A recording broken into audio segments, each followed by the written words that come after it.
Interesting. Good.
Can you hear me over there?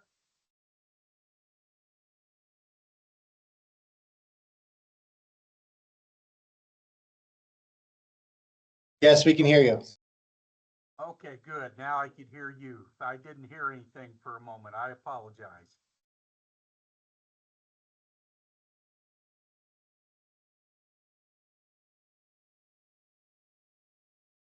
Call to order the August 27th, 2024 meeting of the Secured School Safety Board to order.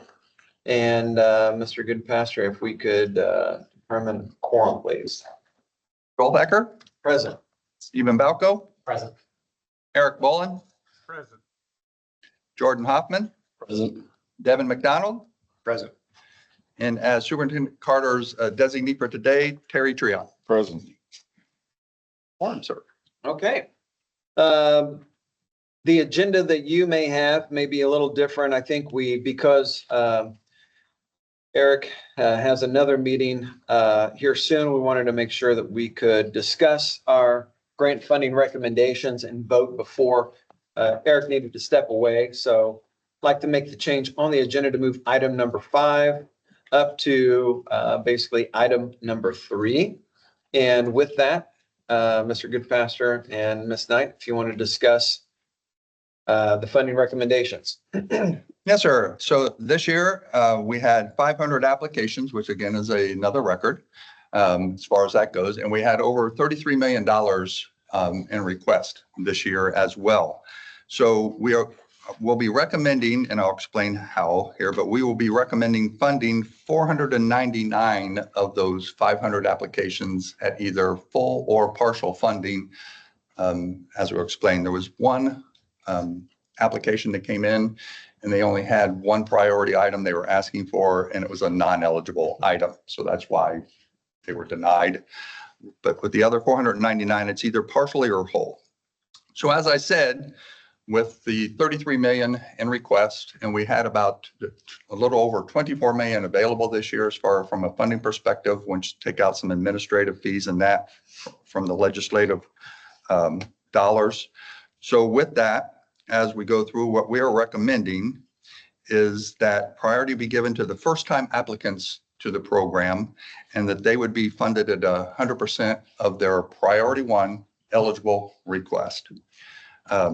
There were, and Ada, correct me if I'm wrong, but there were 57 new schools, I believe, that applied this year. Yes. So those 57 would be funded at 100% of their priority 1 eligible item. Then charter schools that are grouped, and these are ones that have the same federal ID. So if they have the same federal ID, we kind of put them together as charter schools, and that they would be capped at $100,000 for that particular group. If there were charter schools that were new, they would be funded at 100% as well. So once you take those fundings out of the ones that we're going to get to full because they are new, and the charter school situation with what funds were left, what we are recommending is that those who have applied on an annual basis throughout the course of the grant, that they would be funded at 81% of their priority one eligible item. So such as if a particular school corporation has asked every year and received like $100,000 and they requested $100,000 this year, they would be receiving $81,000 instead. Again, the reason for that is as we did the math with the grant staff, and thank you very much to the grant staff, Ada and Kim and the rest, Nikki and the rest for breaking that down. That comes to the recommendation and how we got there. So I gave you in your packet as a handout of the group by category funding that we're asking and recommending. So as normal, the SROs would be the largest group. There were 308 projects there at just over the 16,799,000. From site vulnerability assessments, there were 2 at $6,050. For equipment, technology, and hardware, there were 140 projects at a little over 5.7 million. For training, there was none. This particular training was included in the training for K-9s for drug detention and explosive, and for the SRO or law enforcement officer, or there was some, could have been some requests from school personnel to get certain training, but we had no requests that fell under that category. Firearms training was 7. Those were also, because of the legislation and the priority given to those were all funded, and there were 7 of those at a little over 47,000. And then the student parent support services, 26 at a little over 882,000. The AEW, that is the active event warning system, that they could work with the sheriff's department to where there would not have been a match if they worked with the sheriff's department. That's what that stands for. But we had no request this year for that. We had 1 request for bullying prevention at $5,670. For design and construction, 22 projects at $746,193.07. And then there's also the category of post-incident counseling services, which there were no requests for this year. So total of the 506 projects, that comes to the 499 that we talked about of the schools that were either fully or partially funded, plus the 7 firearms training for staff, comes to the 506 projects at a total of $24,206,587.95. And that is what the staff is recommending to be approved. All right, thank you. Ada, any, Thank you. That was perfect. Thank you. any follow-up, Ada? No, he explained it very well unless someone has questions. Any questions on the recommendation? Just one. What was the unfunded item? You remember, Ada, what were they requesting? I don't. I I think- can look it up and let you know. Yeah, just out of curiosity for, Was it some kind of training that was online training or? Well, their school Something- was primarily online, so Oh, that's it's why they were deemed ineligible, but I don't remember what they were. okay. Thank you. Other questions? Hearing none, I'd entertain a motion to approve the funding recommendation as presented. So moved. Okay, we have a motion, second? Second. Motion and a second. Any further discussion on the funding recommendations? Hearing none, Mr. Goodpaster, roll call vote, please. Joel Becker, Aye. Stephen Balco, Aye. Eric Bolin, Aye. Jordan Hoffman, Aye. Devin McDonald, Terry Trion. Aye. Thank you. Motion approved. All right, thank you very much. Our next item on the agenda is approval of the October 18th, 2023 minutes. Got a chance to review. I didn't see a motion to approve.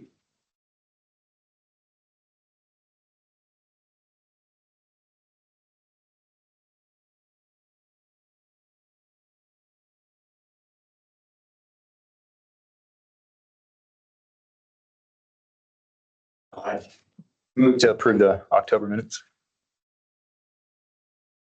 Motion to approve, is there a second? Second. Motion and second. Any further discussion on the October 18th minutes? Hearing none, roll call vote, please. Joel Thacker, Aye. Stephen Balko, Aye. Eric Bolin, Aye. Jordan Hoffman, Aye.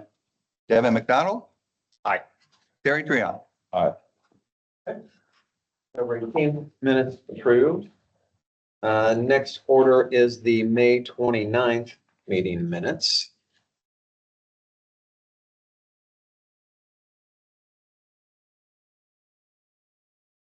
Entertain a motion to approve.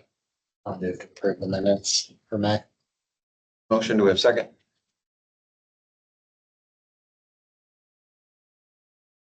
Second vote. Thank you. Motion and a second. Any further discussion? I will probably, unless you need me for voting, since I was not at that meeting. Stand presently. Okay, roll call vote, please. Joel Thacker, Aye. Stephen Balko, Aye. Eric Bolin, Aye.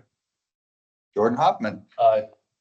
Devin is abstaining, and Terry Trion. Okay, thank you very much.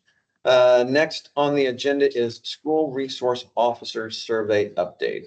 Mr. Goodpaster. Yeah, as you recall, we have the school resource officer survey. This is the second year of where have used this. So really, I'm just kind of giving you an update. What we will be using the information for is in November, by November 1st, we have to have a report for the governor's office and the legislative council relative to school safety. So the information that we gather here was part of that report last year.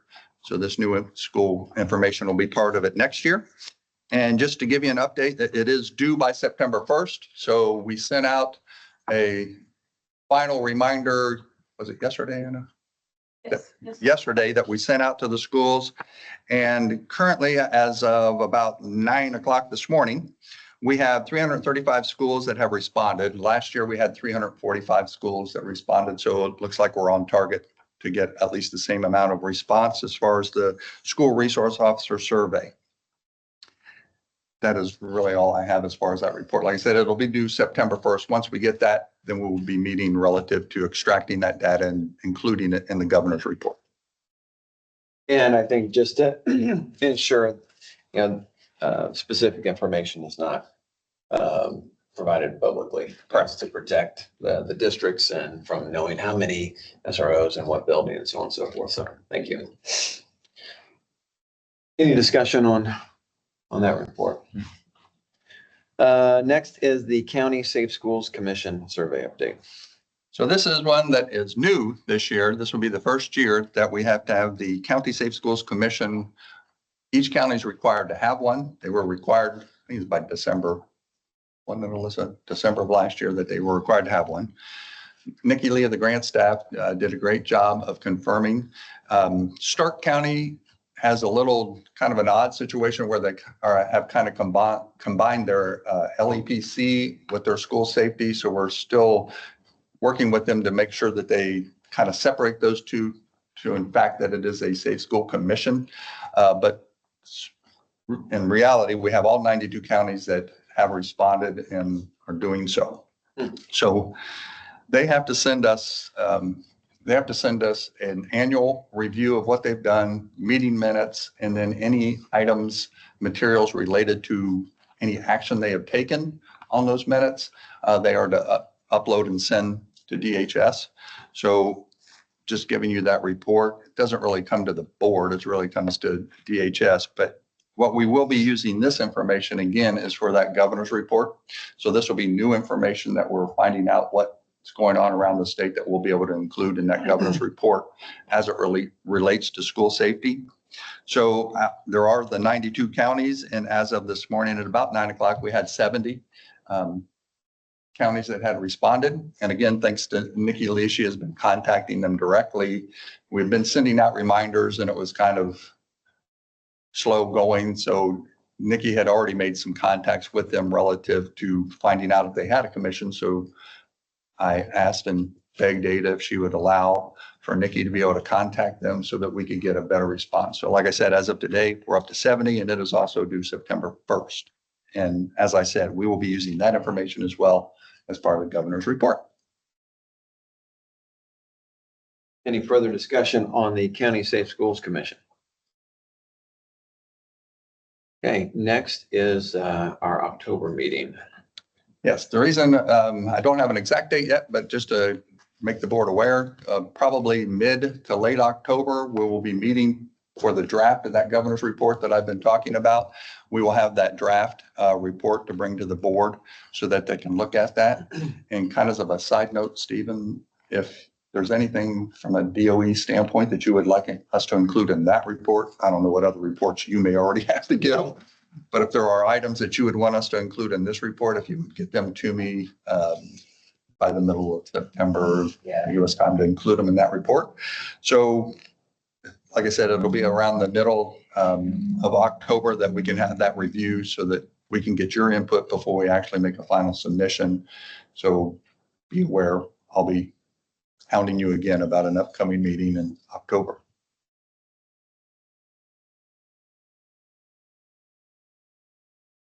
All right. Next is on the agenda is comments and closing remarks. Any of the members, either online or in attendance, have any comments to share? Ada, I think I want to make sure that you and your team receive the praise due there. And if you want to introduce a couple of members of your team that are here and some of the work that's been done. Nikki Lee is right behind me and she's been helping me and Rusty with SSSG numbers. And this is Rebecca Pitzer, and she's also a valuable member of my team. The other two, I believe, are online. Any of the other grant staff online want to introduce themselves?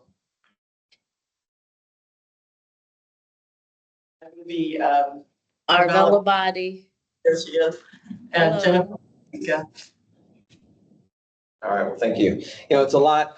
This isn't just, something that is discussed over a few months, right? It's constantly evolving. We've had some legislative work last session, which I know our team was scrambling kind of at the close to the deadline because of some language change that I think it was necessary. And, as we look at equipment, tech, hardware, and design and construction, some of the increased requests there as we opened up the availability of these funds to secure portions of the building. It may have been exempt in past grant cycles.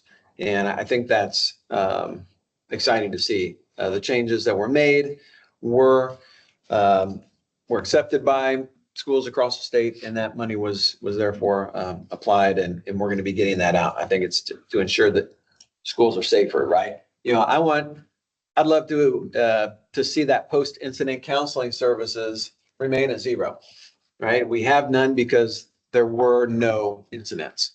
But we know that it's a challenging world out there, and through SROs, through the equipment, training, design, and construction, hopefully we are doing our best to limit and eliminate these incidents from happening. As I've said before, it's both personal and professional to me. My wife's been in education for nearly 30 years.